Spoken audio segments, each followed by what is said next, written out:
Lyric. The lyric is a short, non narrative poem which is a brief expression of mood or feeling. The term originally referred to Greek poetry composed to be sung to the accompaniment of the lyre or harp. The lyric was sung by a single person, unlike the choric song that was by a group of singers. In modern usage, a song is still often called a lyric, but in literature, the term is used to describe a poem that is not narrative in nature and in which the poet is principally preoccupied with his thoughts or feelings. Used in a wider sense, the lyric includes different forms of poetry like the sonnet, elegy, ode, and hymn.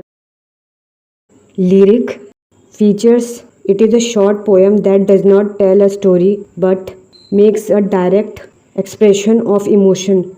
It is essentially musical in nature, very subjective, and expresses the varying emotions of the poet. It is well structured, with the poet taking us through the different stages of his emotion.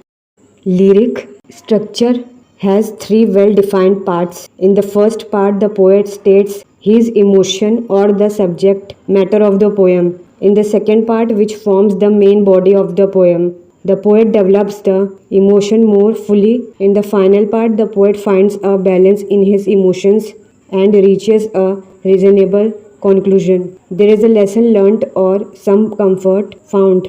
Usually, the final part of the poem tends to be philosophical or intellectual. The poem may end either with a smile or a sigh. There are several examples to illustrate this threefold structure of the lyric. John Milton begins on his blindness with the emotion of deep sorrow at losing his eyesight and ends with the philosophical thought that they also serve who only stand and wait.